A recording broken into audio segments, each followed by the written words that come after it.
not really yet at the point where men are finding lesbians hot, to my understanding. I don't think in the 1850s we've quite hit that. Oh, this might be in Europe. Books. Books. Books. Books. Books. Books. Hello and welcome to Didn't Read It, the podcast that is celebrating queerness and Christmas in July. I am your host, Grace Todd, and with me today, cackling beneath their rainbow mohawk already, is his new pal of the pod and old friend of mine, Kat Ray. How's it going? Hey, babe. You caught me off guard with that starting. Okay. How you doing? I'm good. Now I'm starting to already think about Christmas presents. Great. Happy Pride. Happy Pride. Now you're thinking about Christmas. Man, we haven't even gotten to Halloween yet, which is the second gayest month of the year. That's true. Oh, my That goodness. is true. That's like second Pride. Well, December's kind of gay, too, because if you think about all the men's choirs Oh, sure. that come out in December. Sure. Ooh. Let's get through the first gay month, and then we'll trickle down to You those. make it sound like the men's choirs hibernate until December, and then they I honestly... like there's some kind of natural phenomenon.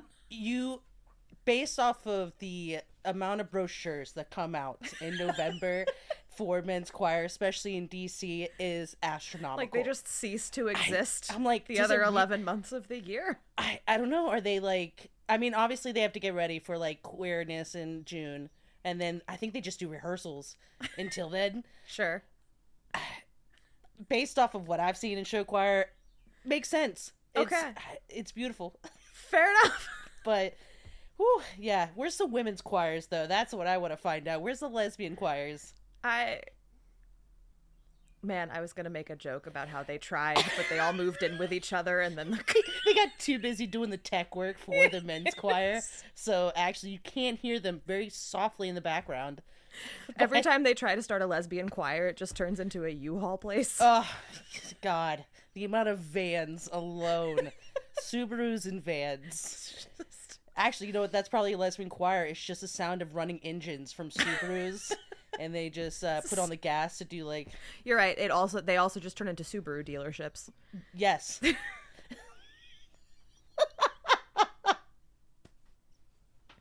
We tried to start a bisexual choir, but nobody could agree that it existed. Honestly, that's fact. Like... Oh man, it's so sad. It is. Everyone was just fighting for no reason, thinking that they had to be in the front when really we need people in the back too. But all right, Kat, would you like, now that we've gone on this extended digression? Sorry. Would you like to introduce yourself? My name's Kat Ray. I'm a carpenter, and I've been blessed to know Grace for a very long time. So I'm very excited to be here and hear some queer stories. Yes. So I'm excited. But yeah, that's a story that we can all agree is very queer. Oh, I guess. Which is, well, we'll see. We're gonna go on an adventure together. Ooh. Is it a bi adventure? Are we gonna be questioning things on the way? Something like, but possibly. Okay. We'll see what you think at the end. I love a journey. Now, question at the top. Okay. What do you know about sort of 1800s women's literature? The look on your face. And have you ever heard of the author Rose Terry? No. I gotta say, no. I'm sorry, but lately I've been really into the early 2000s, late 90s lesbian literature. Now, I know this about you. You primarily read, like, lesbian smut novels. I wouldn't call them smut, but definitely romance. There are some where there's really no sex, but the draw is... the tension is there. It, like, reminds me of being in the closet again in '03. And you have a running joke about your lesbian novels, which is that the women in them are constantly What is it? It's oh shoot, what is your roommate made me a bracelet that says it. Oh, It wasn't like flabbergasted. It was something along incredulous. Incredulous. Yeah, I have a running Excel sheet of I gotta find it, of the amount of times lesbian authors use the word incredulous. And don't get me wrong, I'm not an English major, but I'm pretty sure I could come up with more words than incredulous. That is such an interesting word to disproportionately appear in specifically lesbian fiction. And I was actually thinking about that when I was reading this story. It is. I don't know if it's a new phenomenon, like when it comes, because I started seeing it a lot in like the mid-90s writings. Sure. And then like it just seems to be becoming very prominent. I like the implication that sapphic women are just constantly taken aback by their own sexuality. I guess it reminds me a lot of like taking like the SOLs, and I guess if you don't know what the SOLs were in the state of Virginia, they were a test that every student had to take around like 4th, I think 8th grade, and it determined how much funding a school would get.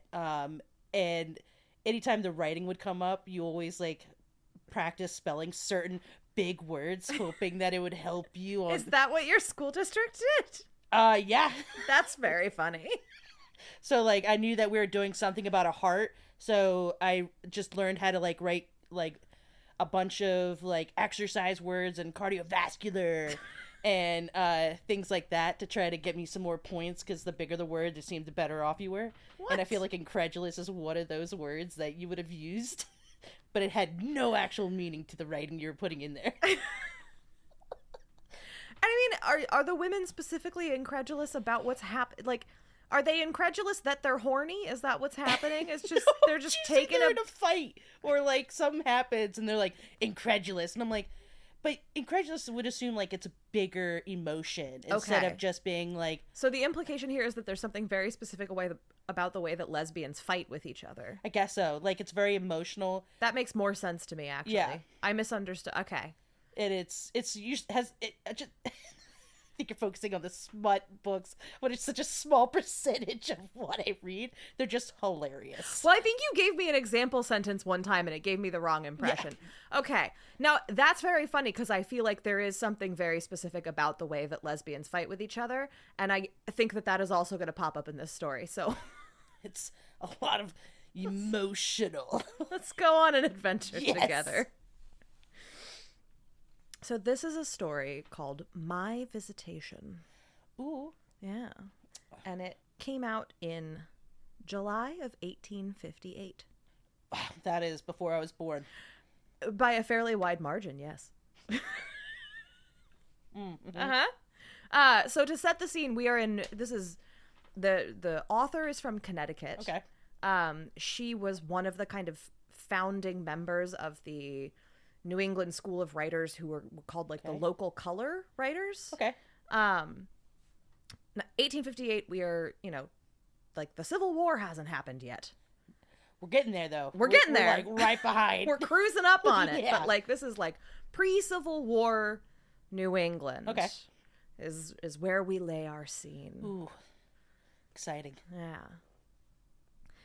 If this story is incoherent, arranged rather for the writer's thought than for the reader's eye, it is because the brain which dictated it reeled with the sharp assaults of memory, that living anguish that abides while earth passes away into silence, and because the hand that wrote it trembled with electric thrills from a past that cannot die, forever fresh in the soul that it tested and tortured, powerful after the flight of years as in its first agony, to fill the dim eye with tears and throb the languid pulses with fresh fever and passion. Ooh. Yeah. So that is how we open. I mean, that hot. Yes. So we are in a first-person story, and Okay. we have an unnamed narrator, who is a woman who at the beginning of our tale is a youngish woman. Okay. we're kind of cutting back and forth between the present and the past. And she, we find out, is being haunted. Ooh. Ooh. Atmospheric. Yeah. It says, "The first time it came was in broad day. I was ill, unable to rise. The day was cold. Autumnal sunshine, pure and still, streamed through the house. There is something peculiar in a silent day of autumn. Melancholy pierces its fine sting through the rays of sunshine. Sadness cries in the cricket's monotonous voice. Separation and death symbolize in the slow leaves that quit the bough reluctantly and lie down in dust to be overtrodden, to rot. I can endure any silence better than this hush of decay. It fills me with preternatural horror. It is as if a tomb opened and breathed out its dank, morbid breath across the murmur of life, to paralyze and to chill." Open a window. Get a breeze in there. Jeez. I'm like... So she is alone at the house. Yes. And there is this something is manifesting. She doesn't quite know what it is. And the day, sort of the autumn day itself has become really ominous. And we find out that she is reading a Charlotte Bronte novel called Shirley. Love the name. Which we will touch on again a little later. Ooh. In terms of its significance. But she's reading alone in her room, and she's having these kind of morbid flights of fancy. And she goes to get up to, take some medicine and realizes that she is moving subconsciously around a presence in the room. Still hold that you need to open a window, get some fresh air. Your money's already on gas leak. You've just jumped straight ahead. I mean, even with the fireplace, you still you get some fresh air. That's true. That's true. Carbon monoxide poisoning is no joke. It is. You'll be walking around a presence if you have that. So she catches herself, and at first she's like, "Am I moving around my cat?" But her cat, the cat's not in the room. Don't blame it on the pussy. I know, that's right. She says, "I looked. There was nothing there. But I was not alone in the room. There was something else I could not see. I did not hear, but I knew it. A horror of flesh and sense crept over me. It is not worth denying that I trembled. I am a coward. I am always afraid, even when I face my fears. So, shaking, I lay down. My throat was parched, my lips beaded with a sweat of terror, but the consciousness of solitude returned in time to save me from faintness. It had gone. And that was the first time."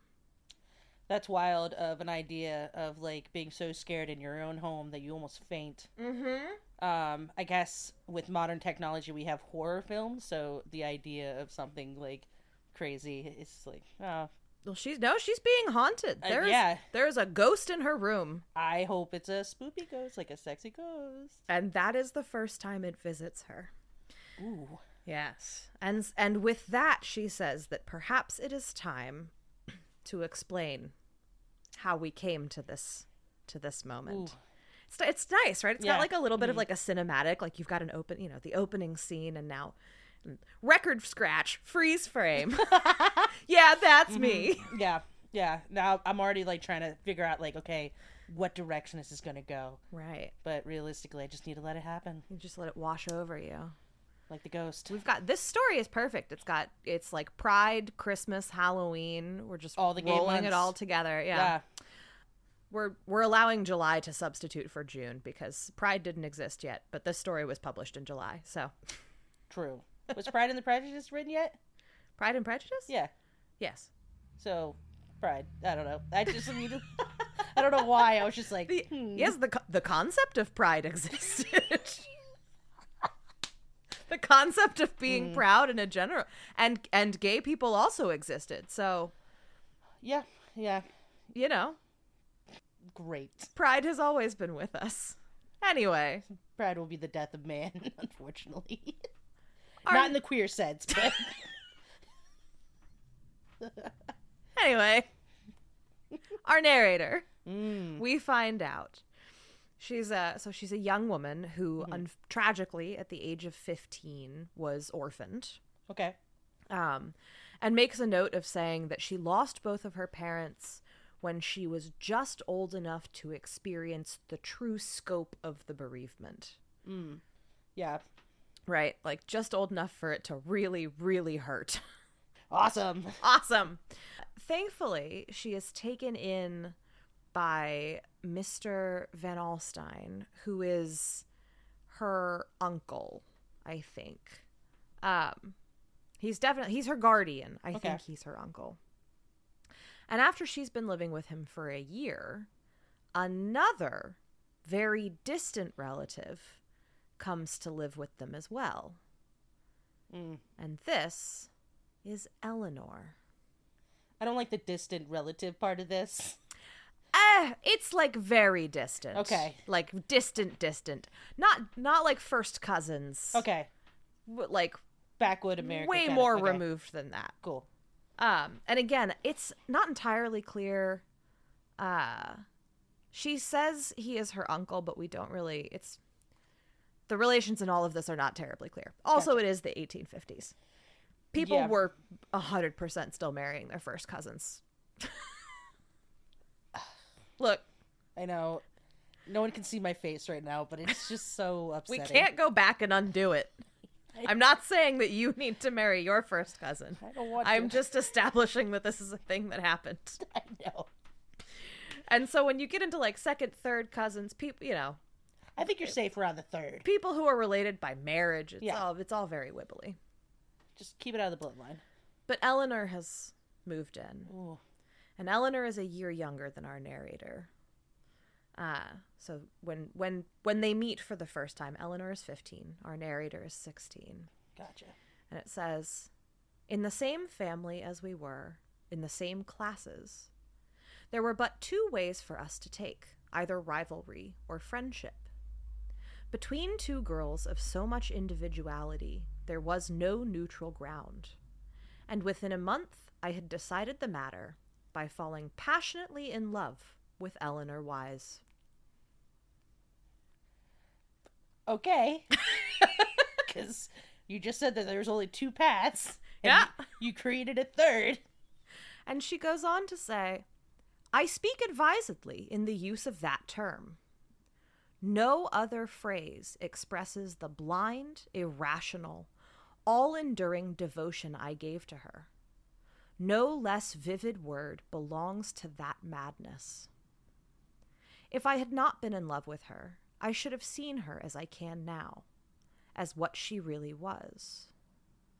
I believe that God writes the inner man upon the outer as a restraint upon society. What the molding of feature lacks, expression, subtle traitor, supplies."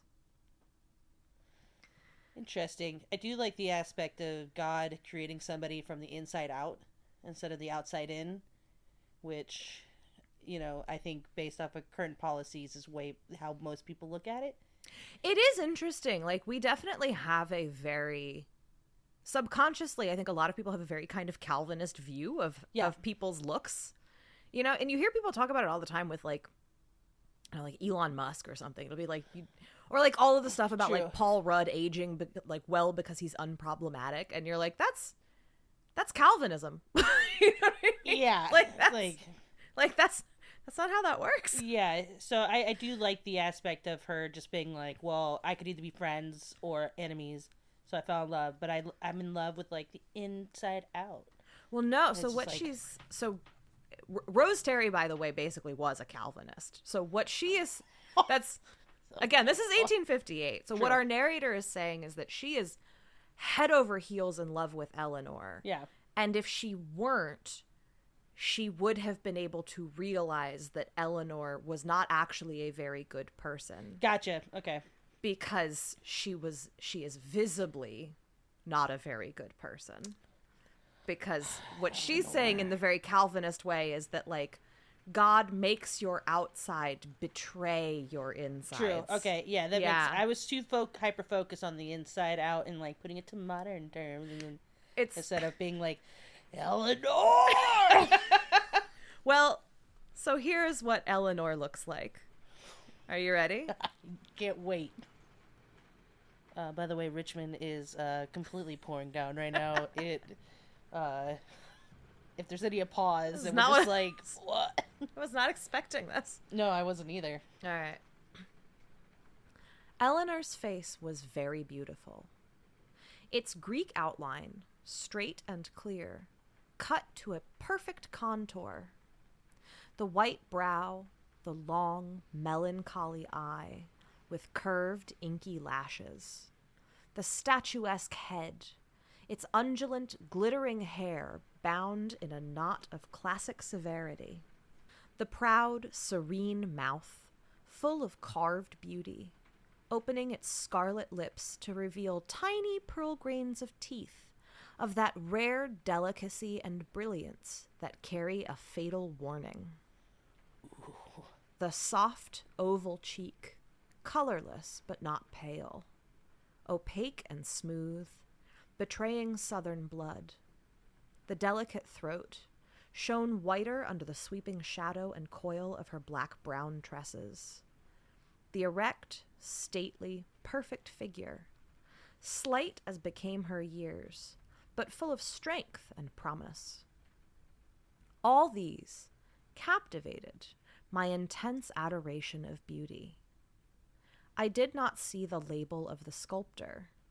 I did not perceive in that cold, strict chiseling the assertion that its material was marble. Ooh. Snap, please. So what do you make of Eleanor? White and paley. Yes. And just once again, open a window, get some sunlight on to you, boo-boo. I know it's Connecticut, it can be a little chilly up there, but I'm just gonna need you to get some vitamin D. So she is. And then the fact that the, like, brown, black, like, hair, pale. Yes. I will never dye my hair black again because I looked so sickly, and I already have dark circles under my eyes like a raccoon. Yeah, when I dye my hair dark, I look like a Victorian waif.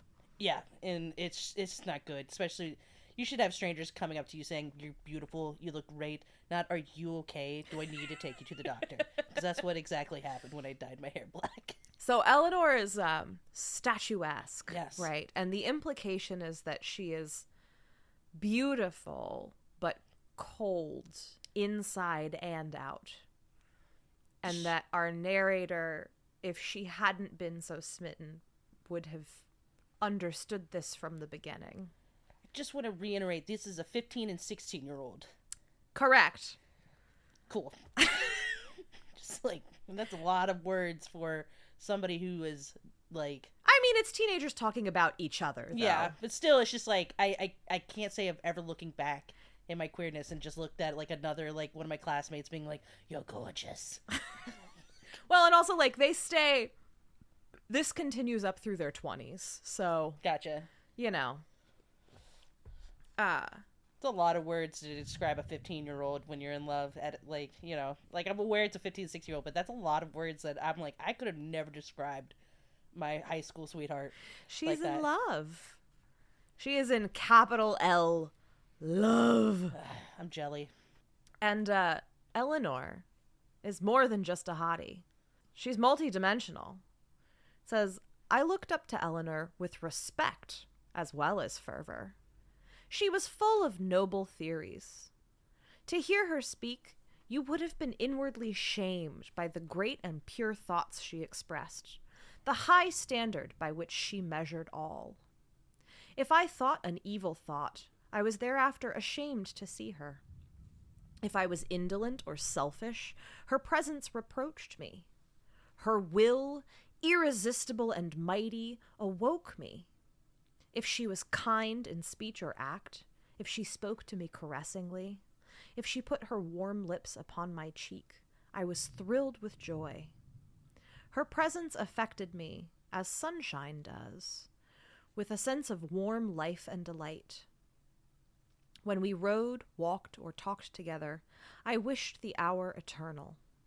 And when she fell into some passion and burned me with bitter words, stinging me into retort by their injustice, their hard cruelty, it was I who repented, I who humiliated myself, I who, with abundant tears, asked her pardon, worked, pled, prayed to obtain it.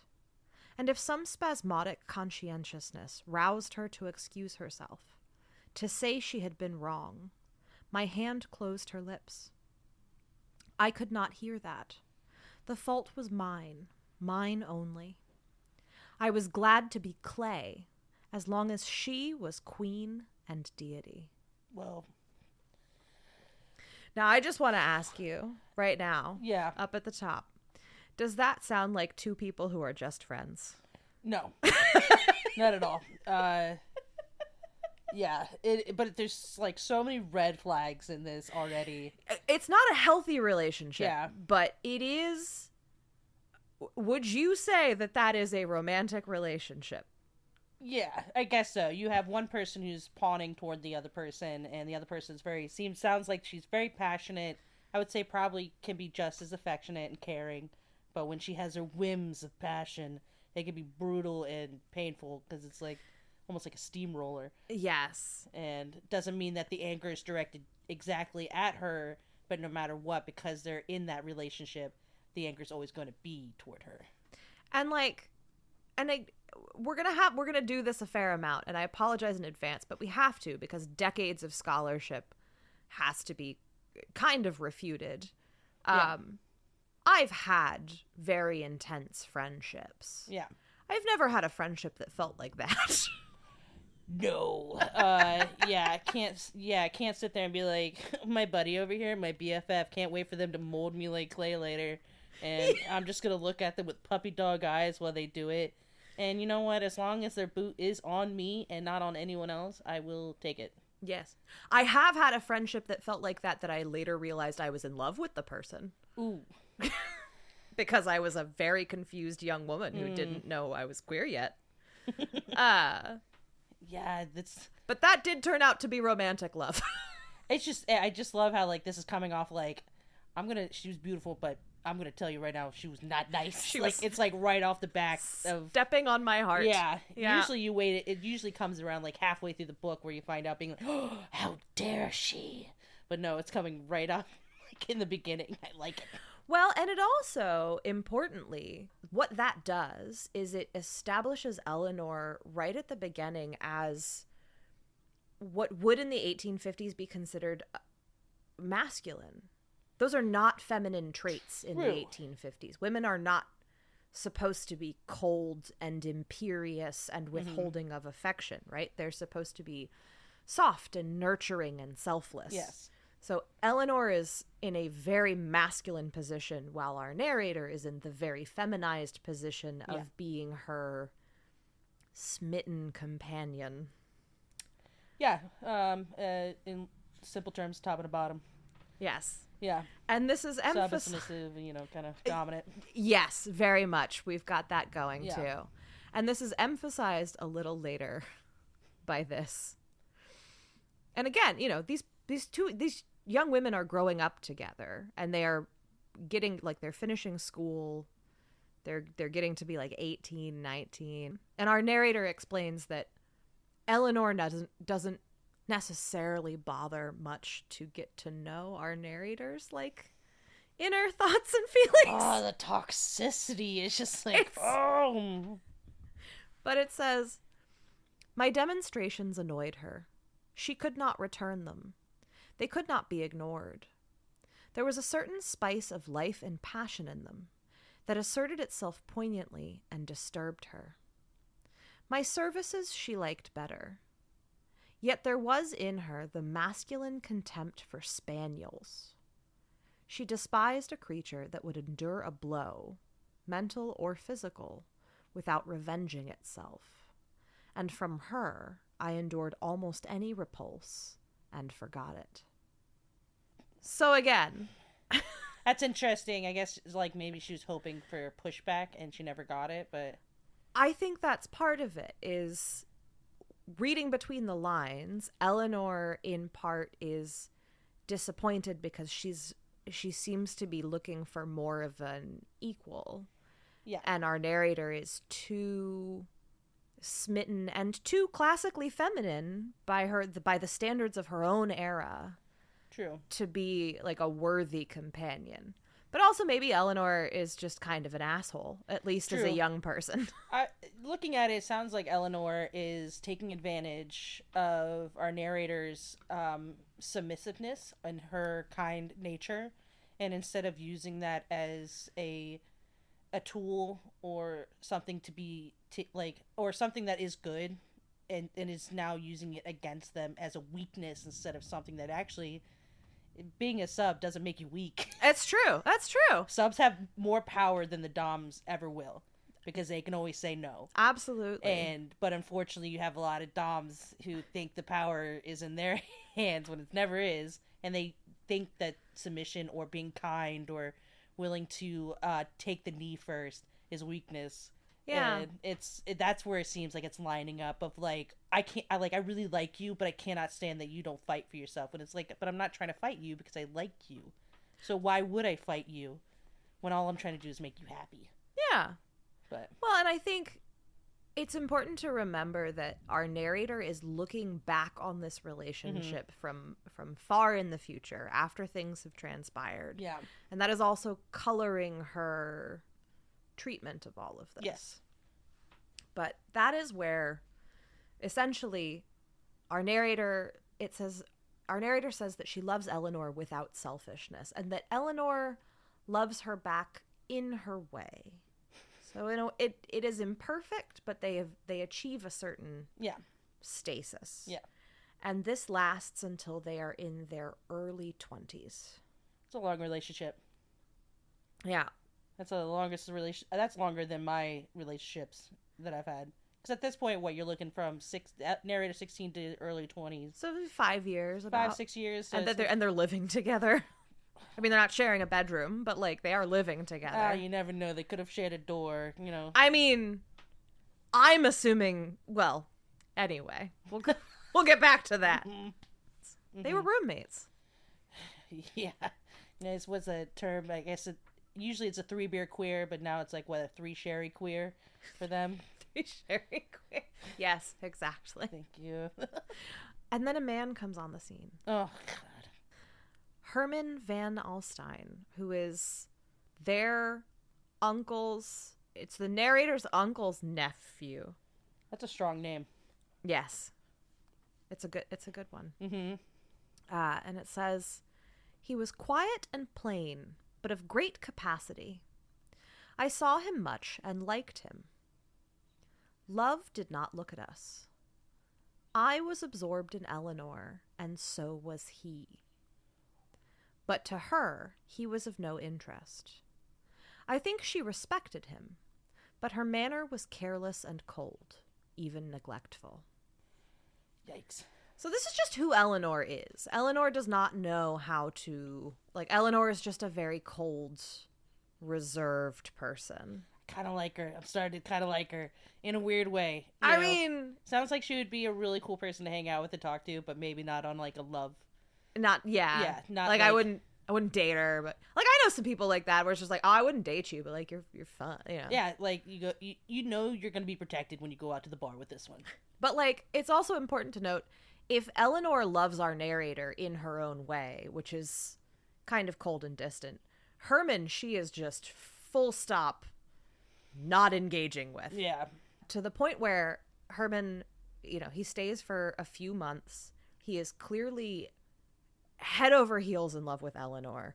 He doesn't even bother proposing because it says he knows what the answer would be. He knows that she would reject him, so he doesn't even put himself in a position to be rejected. Smart man. That is how dismissive she is. I like it. Smart man, but also, do you know how much of a bitch you have to be in 1850-something for a man to assume without even asking that you are not interested in him? Because do you know how much of a bitch you have to be in 2025 to get a man to assume you're not interested in him? You know what? When you put it like that, That is beautiful. That's crazy. Yeah. I didn't actually think about it on that aspect of, such a bitch that he's like, you know what? Clearly I'm not wanted here. So I'm going to go somewhere else. Still love you, babe. Yeah. Still hoping out for you, but I gotta go. Like, I'm not even gonna ask. Like, that's crazy. Hey, you know what? Take note. This might be the first man that ever read Room. That feeling when you can tell the male character was written by a woman.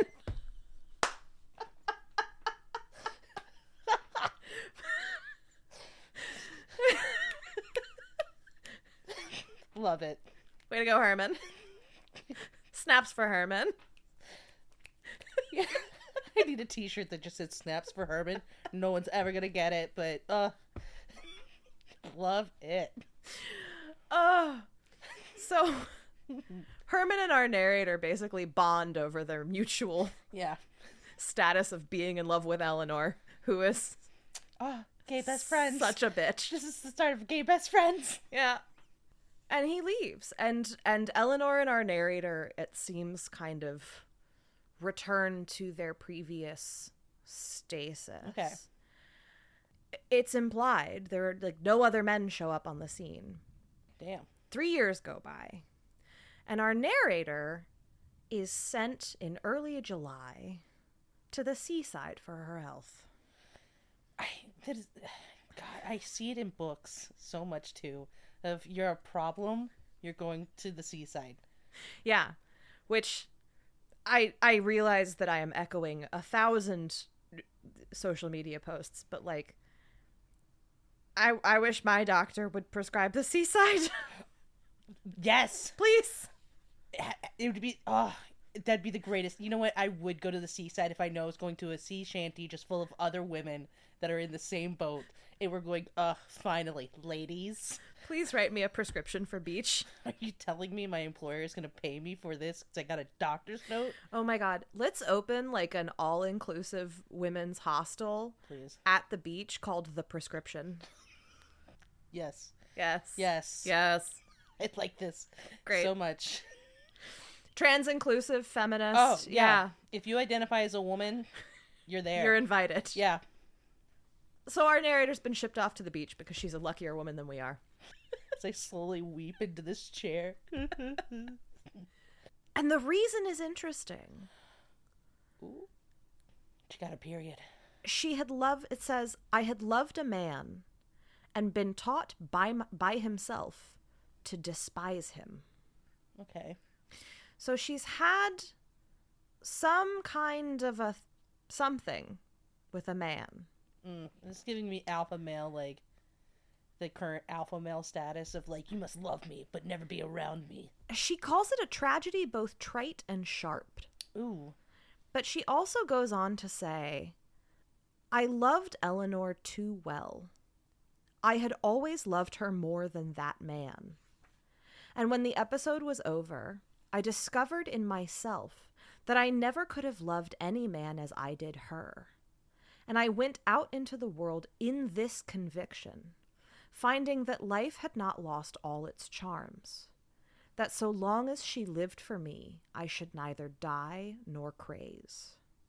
Now, this is really interesting for several reasons. Because, A of all, whatever actually happened between her and this man is concealed from us, right? Yeah. We don't see any of this happen. So we are left with the possibility that this man who taught her to despise him simply failed to be the woman she was already in love with. Yeah. Yeah.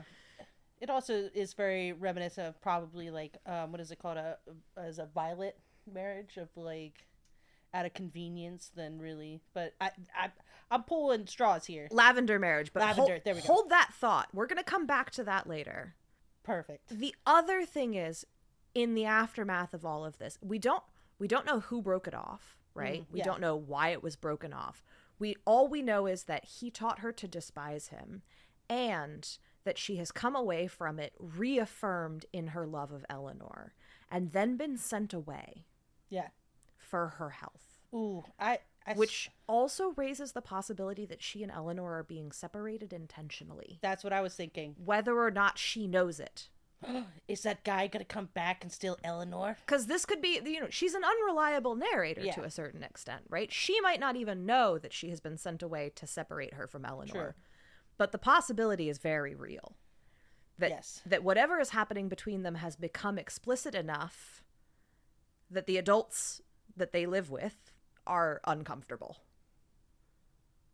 And that it has now prevented an engagement for our narrator. True. And her aunt and uncle have been like, I think we need to separate these girls.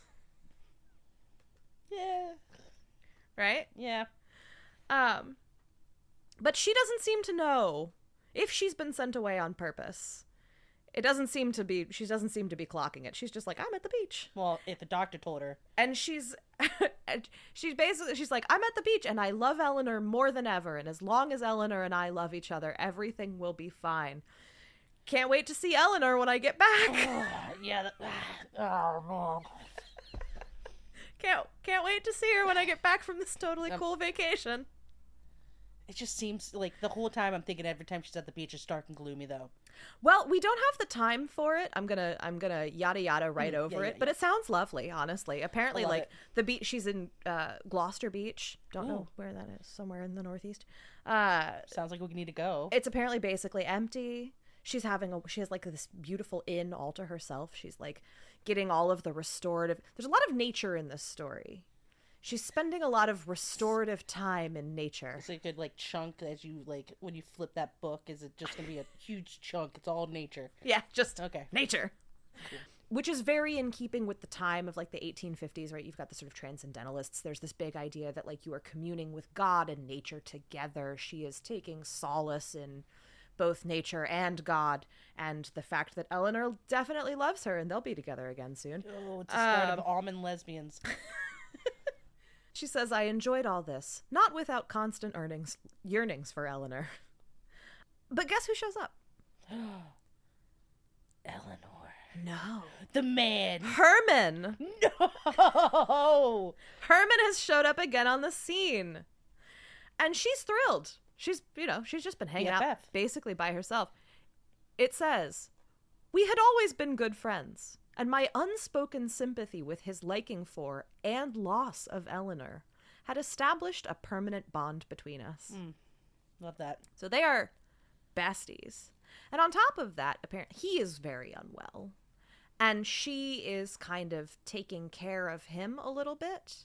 And you can tell that this is the first time that she has had an opportunity to like nurture somebody who wanted to be nurtured. Okay. And that just feels good for her. Okay. That's nice. I like that. And they're spending a lot of time together. And this appears to be the first time that she makes a genuine bestie. I love that. Because listen to this. Tell me this is not someone describing their bestie. It suited me thoroughly to be so well understood, to feel that I might utter the wildest imagination or the most unexpected peculiarity of opinion, and never once be asked to explain what I meant. To reduce into social formulas that which was not social but my own. If there is one rest above another to a weary mind, it is this freedom from shackles, this consciousness of true response. We talked together as few men talk, perhaps no women. Talked at large of worldly fate, and drew truly every trait. That is a quote from something. I forgot to look it up. But we never spoke of Eleanor. Good friends. I like that. That's Right. beautiful. I'm sitting here like, oh, that's such a good friendship. In my margins, I literally wrote, that's called a bestie, bro. I mean, it really is. That's beautiful. The fact that their friendship is so strong that for once she's not thinking of this woman. Now I'm going to ask you again. Mm-hmm. Does that feel romantic to you? No. I mean, it can. But I mean, I think there's so many different levels of friendship. But I can't speak for how they use love and friendship back in that time period. So they spend the whole summer together, Wow. being bros at the beach. Yeah, picking Beach- up rocks, Beach bros. seashells. But as the summer wears on, she says that she perceives a gradual change in Herman's behavior. Oh, no. He grew absent and fitful. I did not know what had happened. I accused myself of having pained him. I feared he was ill. I never once thought of the true trouble, and one day it came. He asked me to marry him. Oh, no. But listen to her response. Again, tell me this is not like having your bro ask you to marry him out of nowhere. Yeah. Never was any woman more surprised. I had not thought of the thing. I could not speak at first. I drew from him the hand he attempted to grasp. I did not collect my stricken and ashamed thoughts until, looking up, I saw him perfectly pale, his eyes dark with emotion, waiting in rigid self-control for my answer. I could not, in justice to him or to myself, be less than utterly candid. I told him how much I liked him, how grieved I was that he could have mistaken his feeling for me so entirely. And then I said what I then believed, that I could not marry him, for I had but the lesser part of a heart to give any man. I loved a woman too well to love or to marry. Girl, I feel you. But his response really surprises her. He says, "Is that the only objection you offer to me?" And she says, "It is enough.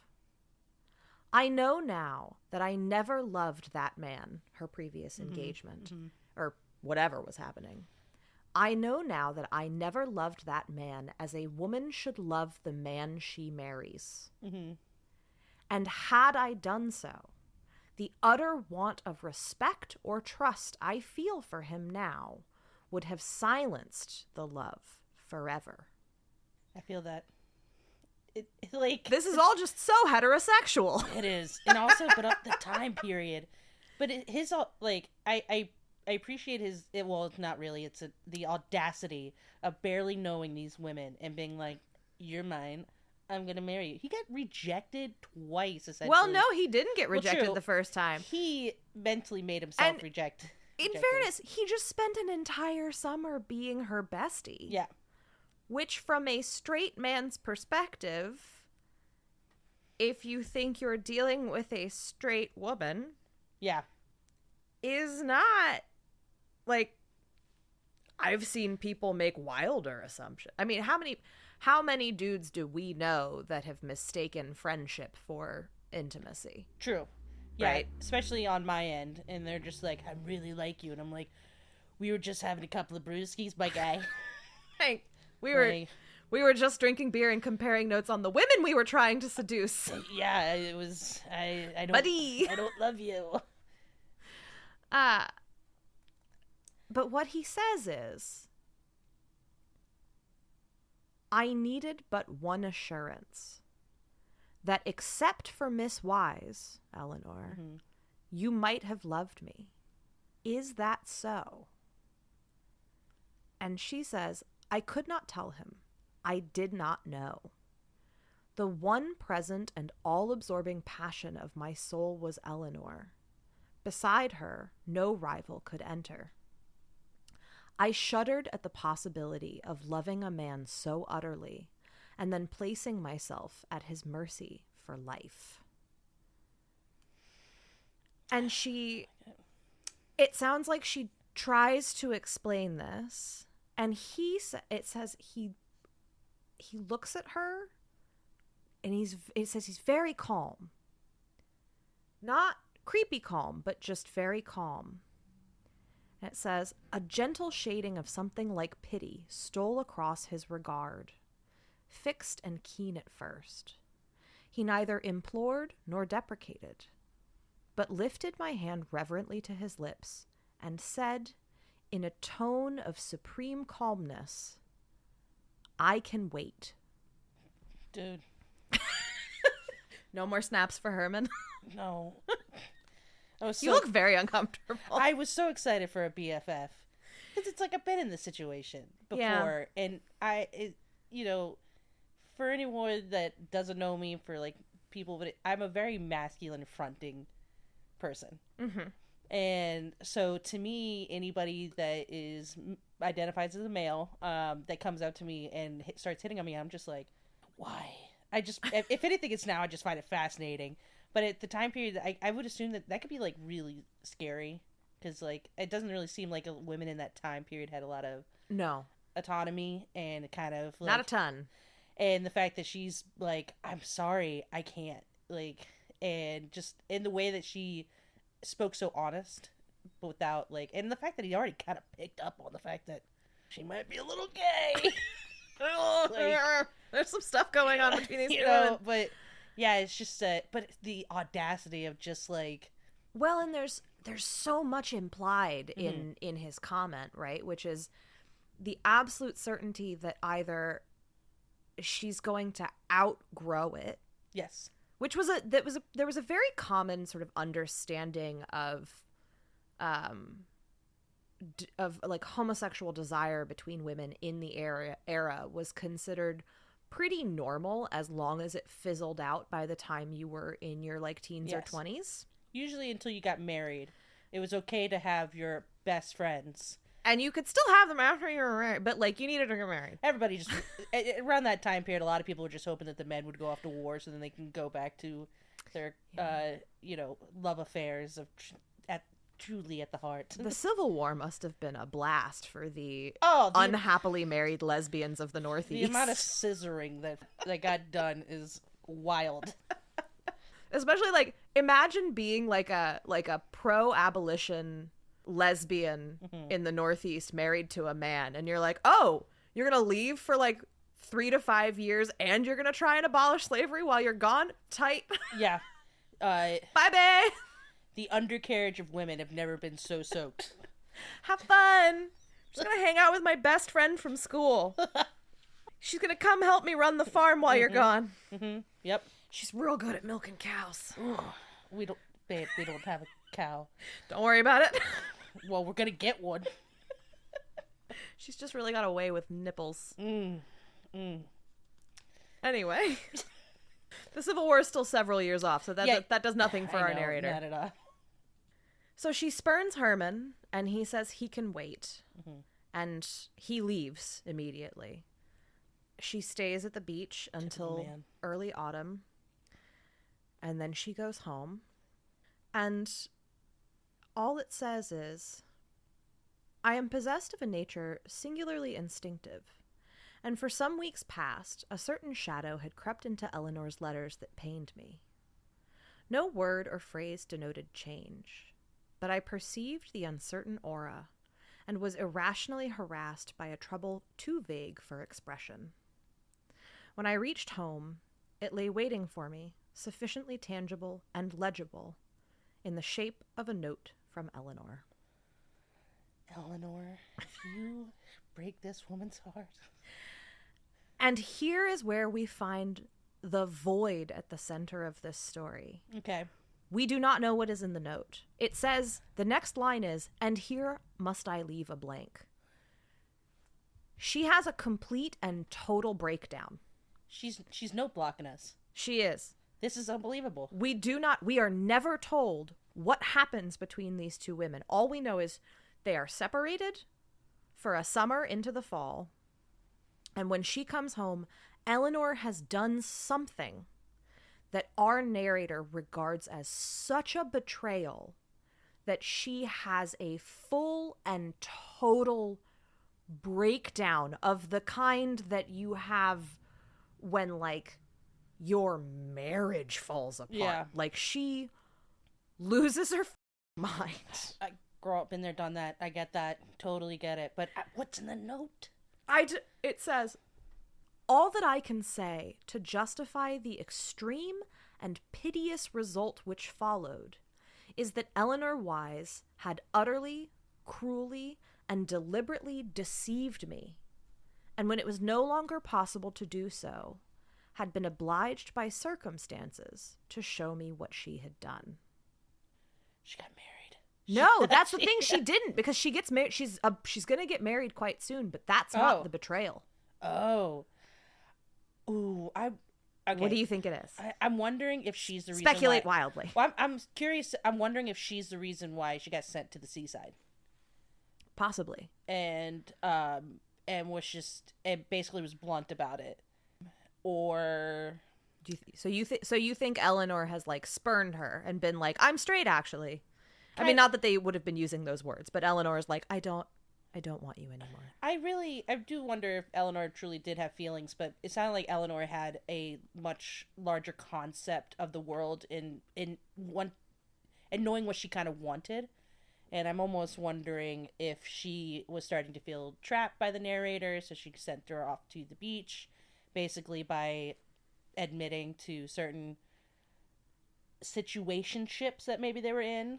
And then, the note might have been like, I'm out. And then maybe also she was the one where, like, she sent the BFF being like, well, she's ready to marry. I don't know. Like, there's so many things. And we just don't know. Straight up, she compares it to a shipwreck. She says she has lost her faith in humanity. Wow. Because of what Eleanor has done. She almost dies. Like, she's very ill. There has to, like, I mean, as somebody who's gained love and lost love, I've never lost my humanity, even when I thought the lowest of the low, or I wouldn't say it came close to dying either. So I'm like, what's in the note? Like, there has to be some kind of betrayal or admission to something.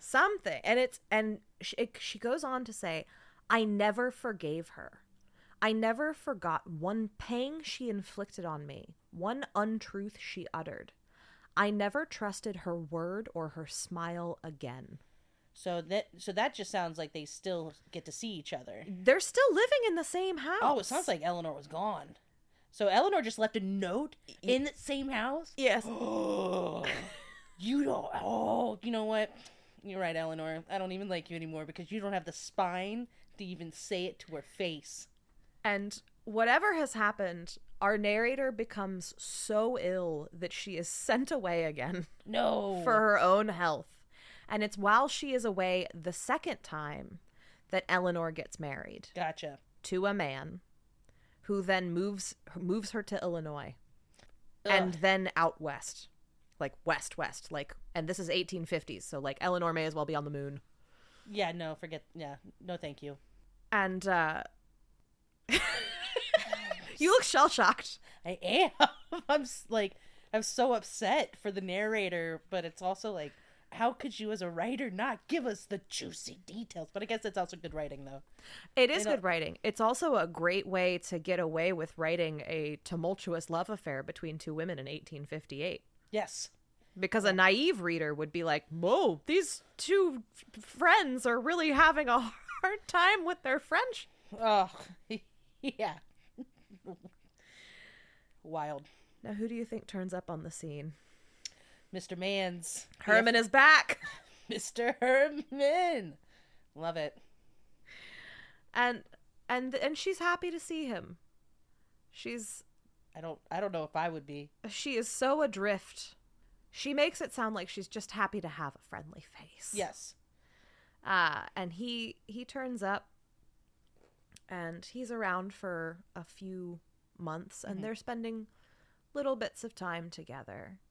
And he's called away on business, and it is the first time that he's called away that the apparition appears. Ooh.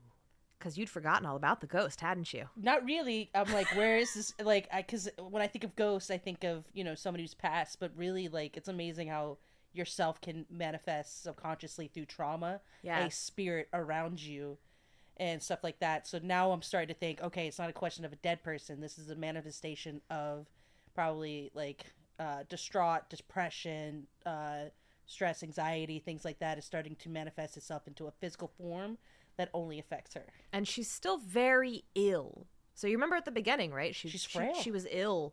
This is the illness, is this breakdown that she has had after this betrayal.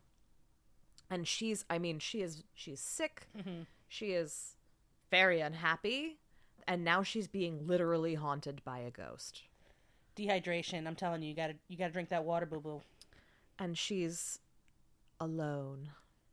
Oh, no. And it says, "The repining autumn wind seemed to come over mile on mile of graves, bringing thence no mealy scent of white daisies, no infant-breathing violet odors, no frutescent perfume of sweetbriar, nor funereal smells of cypress and plaintive whispers of fir and pine, but wave after wave of cries from half-free souls, sobbing with dull pain, and moans of deprecating anguish, a cry that neither heaven nor earth answered, but which crept, a live desolation, into the ear attent, and the brain morbidly excited." That's a beautiful way of saying I'm depressed. I do like how that's written, though, because, like, when you break down, like, scents of, especially if you're at the ocean, like, you don't smell any of that, as kind of, it really paints, like, a very bleak picture if you're not able to, like, take in the scents that are around you when you're, like, in this, like, little cottage on the beach. Yeah. Well, and now we're, it's fall in New England again. We've wrapped all the way Breezy. back around to the autumn, and it's spooky. It is very spooky. It's just, like, the grave, like, winds going over graves. It's just like Winds coming through a cemetery. Yeah. And you can see it, right? Especially New England. It's foggy. There's it's cold. leaves. Yeah.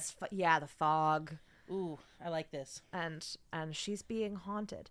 But interestingly, at the same time that she is being haunted, and it's this whatever this presence is, it keeps appearing to her.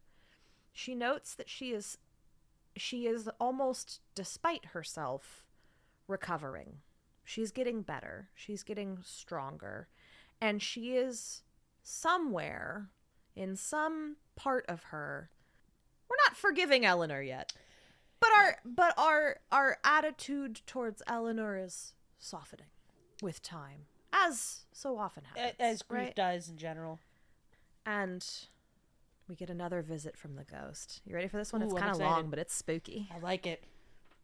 "One night I was all alone. The low, unearthly glimmer of a waning moon lit the naked earth. A few leaves rustled on the fitful wind that lulled and rose and lulled again, with almost articulate meaning. I lay listening. A long pause came, of most significant quiet. A faint sigh crossed my brow. It was there, beside me. Unseen, unheard, but felt in the most secret recesses of life and consciousness. A spirit. Whereat my marrow curdled, my heart was constricted, my blood refused to run, my breath failed, fluttered. Was it death? I sprung from my pillow. The presence drew further away. I could see nothing, but I felt that something yearning, restless, pained, and sad regarded me. I began to gather courage. I began to pity a soul that had cast off life, yet could not die. And now it drew nearer, as if some magnetism, born of my kindlier sympathies, melted the barrier between us. Close, closer, until something rustled, like a light touch the cover of my bed, stirred at my ear. Good heaven, could I bear that? I could not shriek or cry. I fell forward upon my face. It went, and the wind began its wail. Now reproachful sobs filled it. The moon sank, rain gathered overhead, and dripped with sullen persistence all night upon the roof, for all night I heard it. That's an interesting manifestation of, like, something that's happening. It's almost like she's dealing with, like, the broken heart syndrome. It's a sad ghost. It is a very sad ghost, but is it a ghost from her, of, like, or is it actually a ghost that is in this area? I mean, the story is telling us that it is a literal ghost. Okay. And it's sad. Well, it... You know, I if I were a ghost stuck on this plane, then I think I would be sad too. But I'm almost wondering, though, if this ghost is also feeding off of her sadness and is kind of taking that sadness from her. Because she says as she goes through this, like, she gets better. Yeah, maybe. It's almost like the ghost is taking her sadness and is basically absorbing it. Sure. It could happen. Yeah. Because it seems like it just gets sadder and sadder, and she gets happier and happier. And well, and it's interesting. So what she says is basically like, I'm not going to tire you by recounting every single experience I had with the ghost. Yeah. But suffice it to say, it's along those lines. Mhm. And that the ghost is becoming more and more sort of manifest. yeah, At the same time, she is getting more and more healthy. Like she is getting better. Herman comes back. She's spending more time with Herman. love that. They're getting along well. He's just waiting to pounce again. Yep, pretty much. I know. There's so much eye rolling happening over there. And we get to December. Third queer month of the year. Yeah. Yep. It says, now it was the early part of December. It was still haunting me. I could see more. Eyes, deep and pleading. The outline of a head. Pure lineaments seemed hovering beside me. But if I turned for a direct look, they were gone. And she says she's not afraid of the ghost. Yeah. She says she's actually shielded by her happy faith in her and Herman. Which is, I don't know. I think it's an interesting concept of like, the more you get used to the ghost, the more it starts to like kind of show itself. I also think, again, this is not the most reliable narrator. I think maybe she isn't afraid of the ghosts for another reason. Oh! But Are we having a Ghostbuster moment? Like, you'll see. oh, okay. But I like it. Herman finally asks her to take a walk Oh, finally. the day before Christmas. Ugh. And it's beautiful. Again, there's a lot of nature in this Of story course. that we don't have time for, but just suffice it to say it's a beautiful New England Christmas. There's snow, there's cardinals, there's holly berries. It's lovely. I've been up there during the holidays. It is gorgeous. And it says they take a walk into the woods. What we said in that sweet silence of a leafless, sunny forest is known to us too. It is not for you, reader, friendly though you be. It is enough to tell you that I had promised to be his wife, and that I was homesick no more. Great. It's Another interesting absence. yeah. We don't... And what an interesting thing to gloss over, too. It's another thing to gloss over that can be very important to being able to push the story along, to have context. And again, it's very, very vague around the details that would let us make definitive statements about her sexuality. I know it's upsetting me of like, and I get it, definitely in that period she's doing great on her. Because she has just agreed to marry a man who knows that the greatest love of her life is a woman. Yes. What kind of a conversation do you think they had? Threesomes.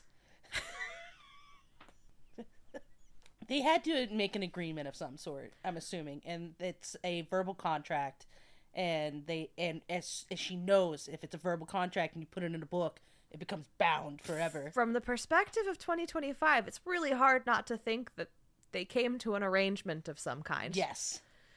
And this, for me, is underscored by the fact that they get married, they get engaged, they go on this walk, they get back to the house from the walk, and her aunt is crying hysterically because they have just received news that Eleanor is dead. What? And Eleanor, it turns out, has been dead for months. So the ghost could be Eleanor. Eleanor has been dead for 3 full months. As the ghost is slowly over those months have been, ooh, Eleanor is not going to be happy to hear about this marriage.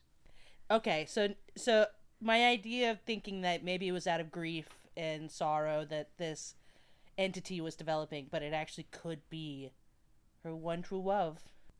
And it's here that she chooses to go on a brief digression to defend herself for marrying Herman.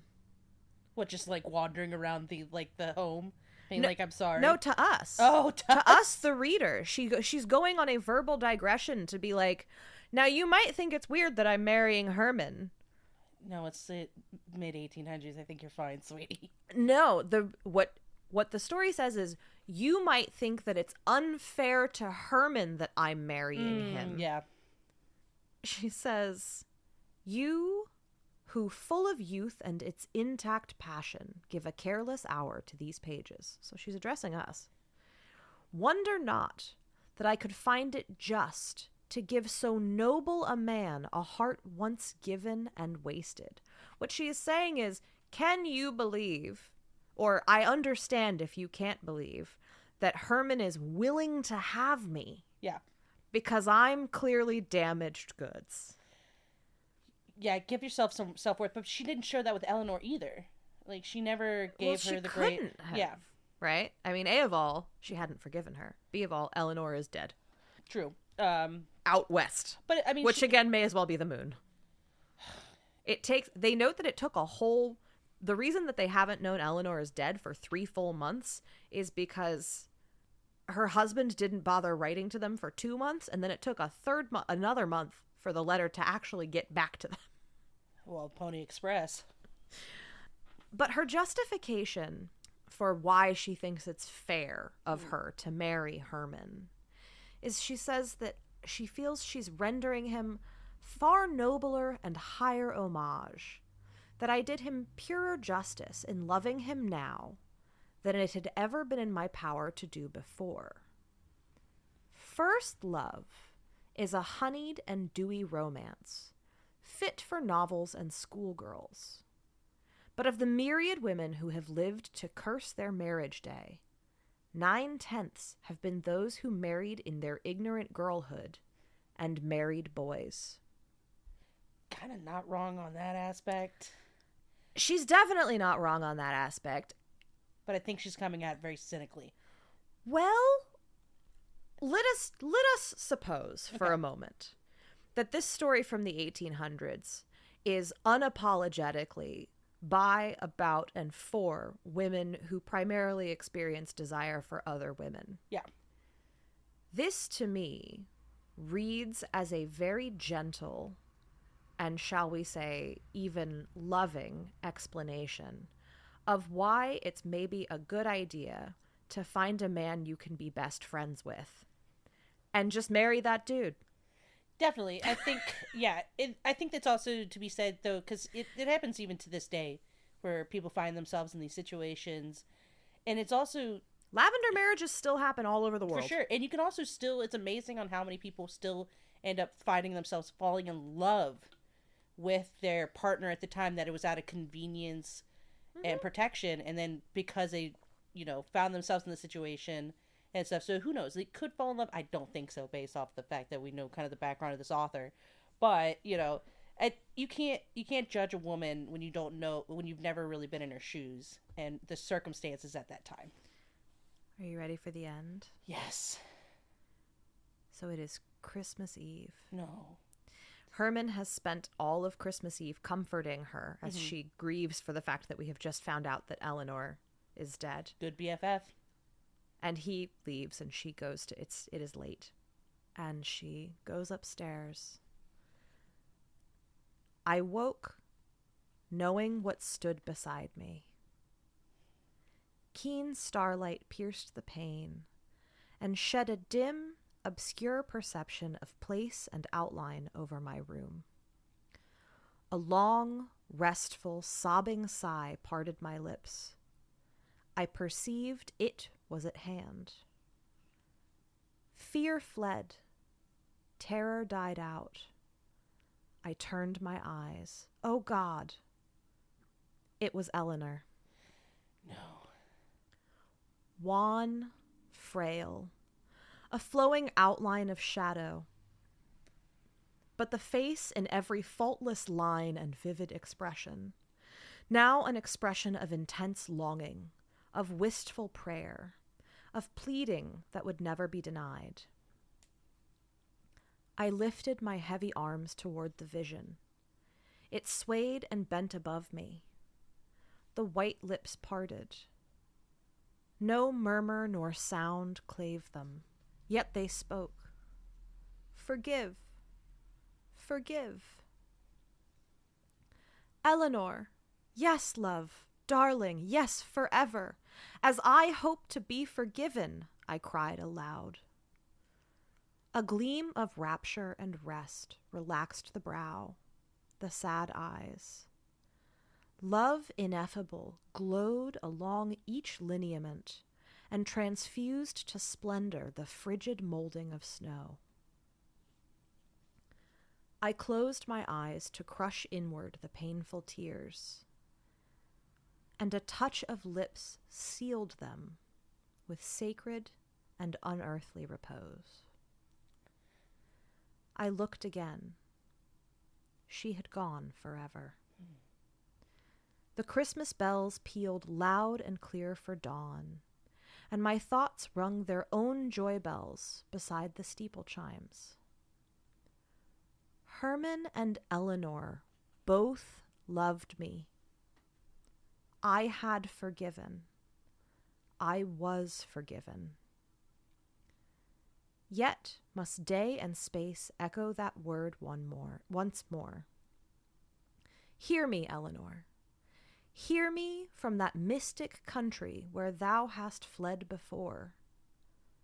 I repeat that forgiveness again. So may heaven pardon me in the hour of need. So may God look upon me with strong affection in the parting of soul and body, even as I pardon and love thee, Eleanor, with a truth and faith eternal. Thee, forever loved, but, not now forever lost. It's beautiful. The end. I love these like concepts of love where you have such a strong bond, even if it seems not the greatest relationship. But like clearly they had such a strong bond that when Eleanor passed away and her manifestation started showing up, without knowing, she knew that she lost the person that she loved. Like their connection is so strong like that. Now here's the question. Ooh. What are they forgiving each other for? Inability to communicate. Or Could it be that they are forgiving each other for marrying men? that, or the fact that they didn't seize the moment and run away into the woods. I don't think that would have ever occurred even to the author as an option. Oh, definitely not. Those garments look way too heavy to try to be scamping around the woods. It's so sad of of this idea of having to hide who you are, Yes. but yet still having such a strong bond that even if she's on the other side of the country, you can feel that loss. I am so fascinated by the line, one of these last lines. Herman and Eleanor both loved me. I had forgiven. I was forgiven. Yeah. That is fascinating. Like, that is textually fascinating. Yeah. Coming from the era and And the fact that, I think she was kind of lucky in this concept of the fact that she found two people who knew she was, accepted it for who she was, and found ways to love them, even if they were different or it didn't seem like we agreed with it, but still the relationships worked. Yes. And so, I don't think they actually needed to forgive each other because, there were, under the circumstances of the time period, Eleanor should have talked to her.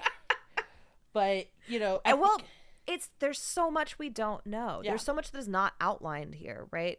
We don't know what happened between her and Eleanor. We don't know what caused her breakdown. We don't know what passed between them before Eleanor got married and disappeared from her life. I wonder if Eleanor was pregnant. Possibly. But we just don't know. Now I'm mad. No, I'm not really. And there are all of these really important absences at the center of this story. Yeah. And one of the things I find really interesting, so this story, like I said, it was published in 1850, what did I say, 1858? I think so. This is, so do you want to, actually, before I do this, thoughts. I'm going to give you some information about the author herself. Okay. And I think that's going to help kind of illuminate some of this. Ooh, please do. But before I do, okay. just first, it's over. We're at the end. I mean, that's forever loved, but not now forever lost? Question mark? That's the last line. Oh, it ends with a question mark? It ends with a question mark. Is that allowed in literature? I was always told you can't end a paragraph with a... It is. And I think about the open-endedness that leaves. The implication is that she and Eleanor will be reunited in heaven.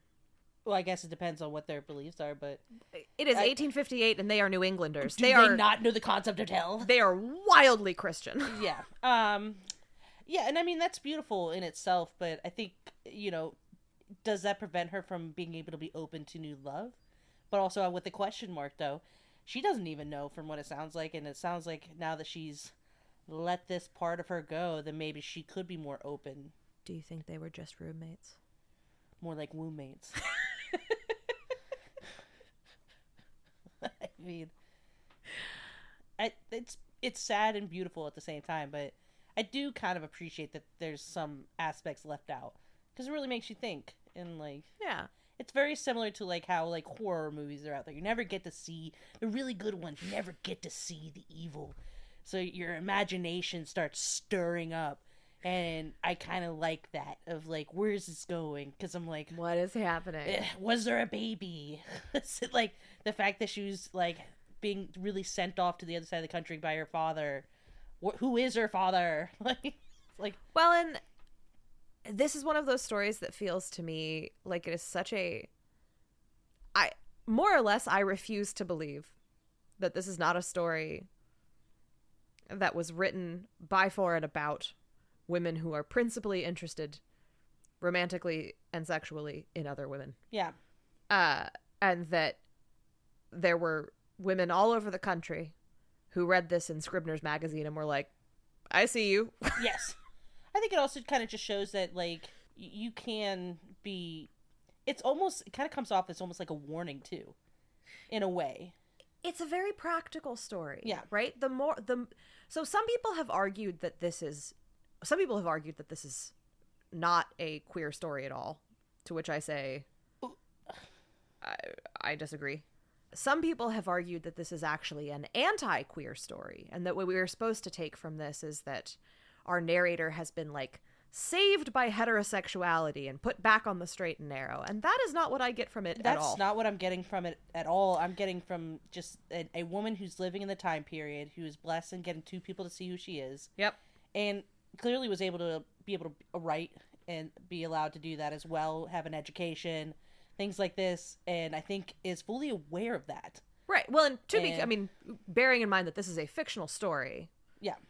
And we'll talk in just a second about the author, but the narrator, all of this is a figment of someone's imagination. But what I read this as is a deeply practical story. Yes.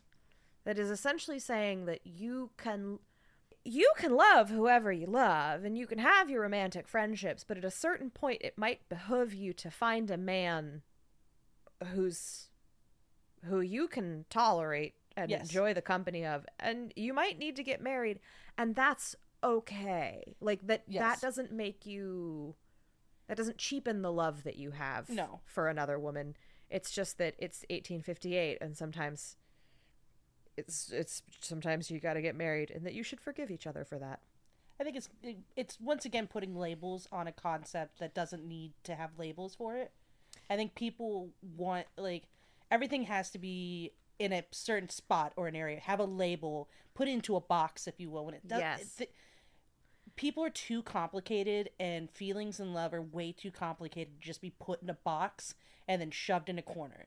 It doesn't work like that. It is important to note that in the 1850s, we are still operating on an understanding of human sexuality where homosexual acts are things you do, not who you are. Yes. The idea of someone being like a lesbian is like totally for. They're like, that does not, there are like lesbian acts, Yeah. but there are not lesbians. Yeah. That happens, that's Victorian. That's when you're getting into like the 1920s, the 19-teens. This is Yeah. when you are categorizing these things as an illness Yes. that people have. 1850s, we are still operating in a place where there's not really a concept of like sexuality as such. And Yeah. so there's a lot more freedom in that in some ways, right? The idea of women having romantic love and even sexual love together doesn't change who they are as people. Yes. Right? It's a sinful act they are doing. Yeah. It makes me wonder though, like, because at the time though too, you also have to look at these sexual acts of, as long as the male gaze is allowed, it was kind of allowed kind of thing. We're not really yet at the point where men are finding lesbians hot, to my understanding. I don't think in the 1850s we've quite hit that. Oh, this might be in Europe. I could be missing. I mean, who knows what was happening in I take it back. Who knows what was happening in brothels and burlesque well, I was gonna say, I was gonna shows. bring up brothels and stuff, Yeah. and the fact that there were a lot of times where, like, you know, you had women hanging off each other and doing sexual stuff to lure men in, and that Sure. was fine. But that would not, the kind of woman who this story is about and the kind of woman who wrote this story would not have been anywhere near those brothels, because this was still an extraordinarily Yeah. stratified society. We are talking about small town New England Yes. in 1858. I almost wonder though too, this, like, and I've read it in some stuff where men insert, if you got the right man to allow this kind of stuff, it was fine as long as you kept the house. Like, as Yes. long as, like, as appearance, if my friends are over and you look like my wife, we have kids, and it's fronting, whatever you do when I am away is up to you. I But- think Herman, I think we are meant to understand that Herman is accepting her for who she is, but that she is probably going to be his dutiful wife moving forward, including sexually. Yes. And she'll probably have his children, and that's the compromise that she's making. It's a big compromise. Yes, it is. It's like, that idea of compromise to me, I'm like, oh man, I don't know. So Rose Terry, Okay. who wrote this story, she's a really interesting character because she was a career writer, Okay. very talented, another one of those authors who was extremely popular in her time and then kind of fell out of vogue and was lost to us for a bit, and then was kind of rediscovered by feminists in the 70s and 90s, Okay. which happens a lot. Typical. But she remained unmarried until she was 44. Wow. She lived at home with her parents, but was making, she was self-sufficient. She was making money. Yes. And her mother died when she was 43 in 1872 or so. And the next year, like within literally 1 year of her mother dying, she married a man who was 16 years younger than her Wow. Okay. and Cougar. already had 2 daughters from a previous marriage. Oh, so she was like, all right, we'll have a family, but I'm not giving birth. And he was a big fan of her work. Oh, interesting. Now that is a series of interesting decisions. Yes.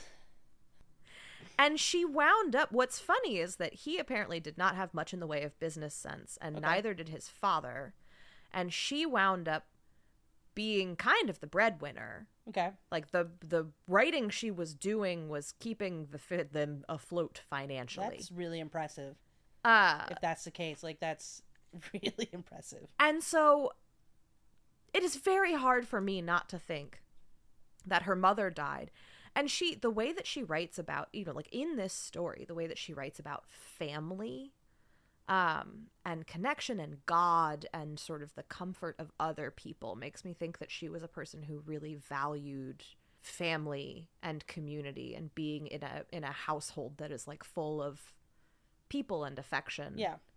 It's really hard for me to not think that her mother died when she was in her 40s and she was like, well, I want a family. Yeah, trying to, I guess, keep that torch alive when it comes to having a family. And here is this younger man, Yeah, who is really into my writing, who already has daughters, so I don't have to give him children. ugh. Yeah, I kind of It's really hard for me to not see that as an arrangement of convenience. yes, but at the same time, girl boss. All right, you want an arrangement of like convenience, you top tier. Yeah. You got a younger man, Yeah. even if he's not good with finances, easy fix. Yeah. Especially if she's already making her own money. And then you have 2 kids, like put them to work, I guess, at the time period too. 2 stepkids, yeah. Yeah, and yeah, you don't have to bear anything, and there, if anything, it actually makes you look better as a person because you're bringing on. And 2 well, kids. and you're married now, so you're respectable. Yeah, that girl boss. But it does put this story into a really interesting context. Yes. Because the story at its heart really feels like it is about the question of whether it is fair to yourself or the other person to marry someone that you can't love like that. Yeah, but I think it also shows that the different levels of what can be considered love. I think a lot of times when you look at like romantic novels, this concept and idea of love is just this, I see the heavens and the sky opens up and they're my only true love and like they can do no wrong, when it's like there is more out there than just that. Like my really closest friends, I can comfortably say I love them. Yeah. And I have probably fought more for my friends that I love than my own relationships that I've had with romantic partners. And so I think even if it is out of convenience, I think there's more to what she's saying of a relationship doesn't have to be omitly sexual. Like it doesn't, like you can have this love and care for somebody on a deeper level without it actually acquiring like sex. Yeah. And like, yeah, it's definitely showing a different side of love than what a typical romance novel would do. You know what's really great, though? That we live in the year 2025 and you can just marry someone that you also want to fuck. Yes. It only took until the 70s to get that idea in there. Don't quote me on that. I don't really actually know, but... Well, I meant gay marriage, but sure, that too. Well, gay marriage didn't come in until... Oh, no, straight people still don't think they're allowed to marry people they like. Yeah. That is very apparent. I'm sorry. Based on the culture. If I don't even like my roommates, you need to get out. Like no. Yeah, straight men still don't like their wives. It's a whole thing. Get on the internet. Why? That's also I could never understand the idea of, I can understand at that time period, but today, why are you marrying somebody that you hate? Why?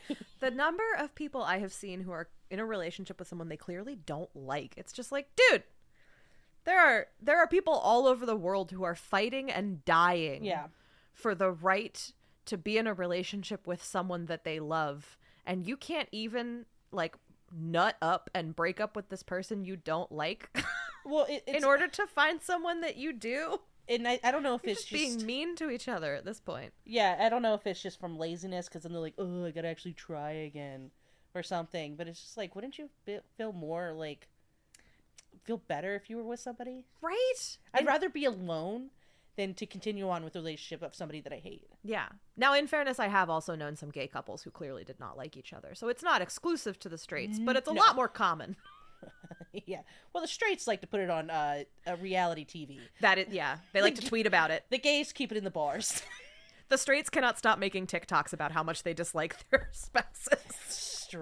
We need a gay TikTok. Even though I say that, I'll probably get annoyed too. It's just going to be a bunch of fans clapping. Be like, I can't even hear what you're saying. All right. So now that we've been through this whole journey, I have one final very important question for you. Okay. Are there or are there not snaps for Herman? You know what? There are snaps for Herman. Snaps for Herman at Yeah, the end? I guess, like, at first I was like, how dare you? As soon as you get, like, you were like, oh, well, her friend doesn't like me. And then you're like, I'm going to wait until she goes to the seaside. I'm going to befriend her. But it's like, I don't think... I'm really also curious about him, too, of, like, man, you pawned for this woman for so long of, like... I think Herman really does like her. What's interesting to me, too, is, like, Herman was also in love with Eleanor. Yeah. And my favorite note about their time together at the beach, the summer that they spend together at the beach, is that the narrator says that they have a friendship that is not just unusual for a man and a woman, but would be like unusual for two men.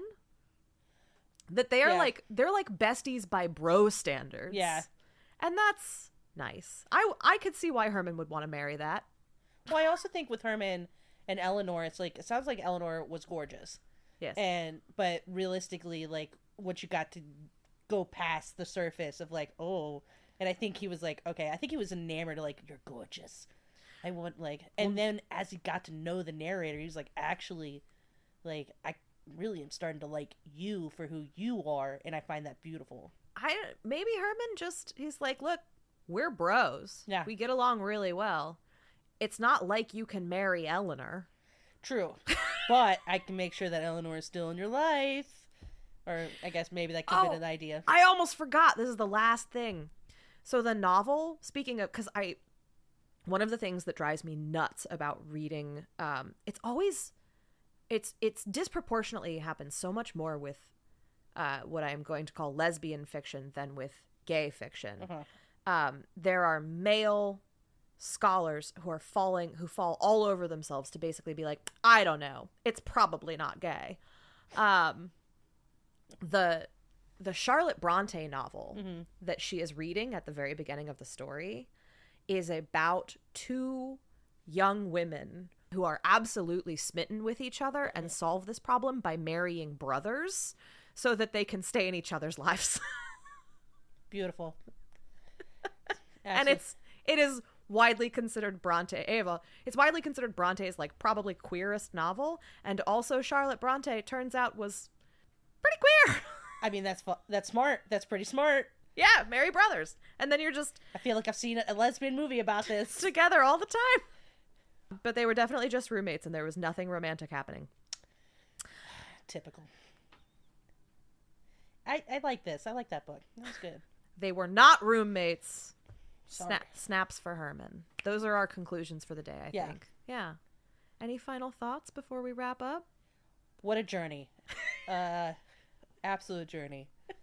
It's kind of beautiful, but it's definitely so many problems, but at the same time it seems like in the end the author got what they kind of wanted, peace and love. Yeah. And the fact that it definitely mirrors what the actual author eventually did with their life.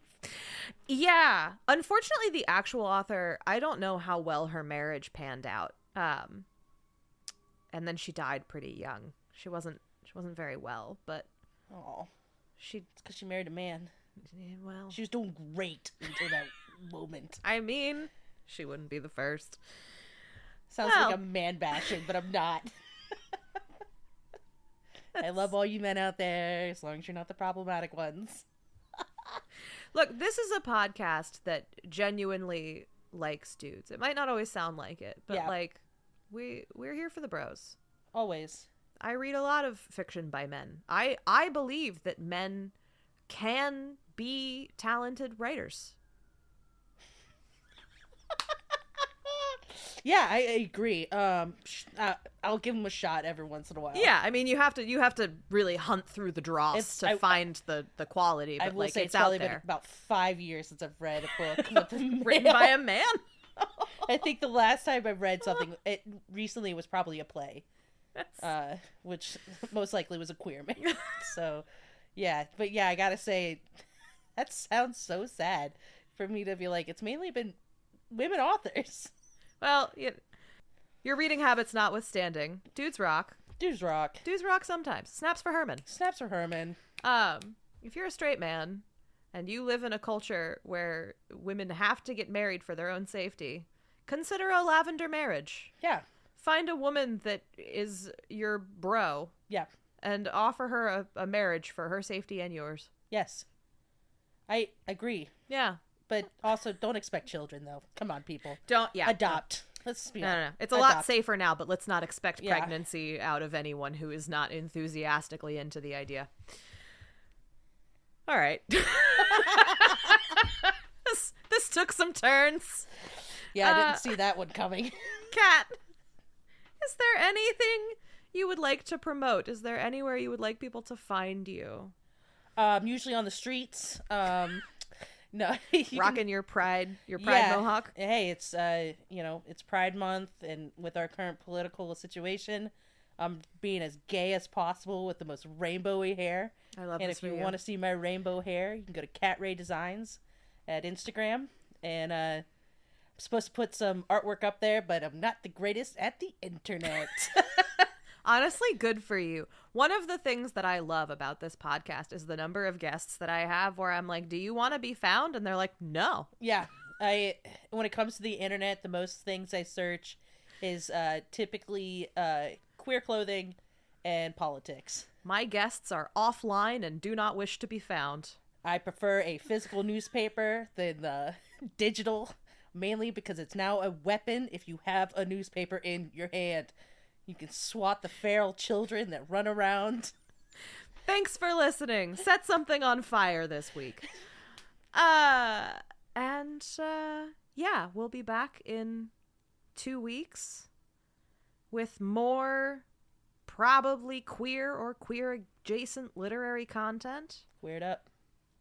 Just a reminder that if you would like me to continue ferreting out lesbian stories from the 1850s, that you can buy a t-shirt, a tank top, a hat, a tote bag. Oh, we have lovely merch. We have pint glasses. Those are fun. Oh, I got a mug and 2 t-shirts. Yeah. I'm obsessed with the t-shirts. Thank you. Especially the pink one. I get people ask me about it all the time. I appreciate that. So, yeah, definitely buy the merch. It's good merch. We have attractive merch. Yeah. And if I don't sell enough merch, the IRS will tell me that my business is actually a hobby. So, like the IRS knows the difference between a business and a hobby. Like the IRS has employees. But the IRS might have employees again someday, and I will get in trouble if I don't make enough money with this business. So consider buying something. Yes. Wear it to a Pride March, even though this episode will come out in July. Honestly, cash. If you see them on the streets, give them cash. Christmas gifts. You know what? Gay gifts, all right? Yes. We're in June. Gay gift. October. Gay gift. December. Of course, Christmas, but also gay gift. All right? Yeah, this was a Christmas story that came out in July, but you can buy gifts for Christmas in July. Yes. Yeah, there we go. Yeah. That's at didntreaditpod.com if you want to buy someone a present. And, as always, if you can, this week, this month, this pay period, consider supporting a living author, especially a queer living author, because they could really, really use the love. Bye. Bye. All right. Didn't Read It was created, written, researched, and recorded by me, Grace Todd. Maddie Wood is our co-producer and social media maven. Our theme song is Books 2.0, written, performed, and recorded by William Albritton. Our logo was designed and illustrated by the incredibly talented Jess Versus. Reach out to us with questions, concerns, or academic scrutiny at didntreaditpod@gmail.com.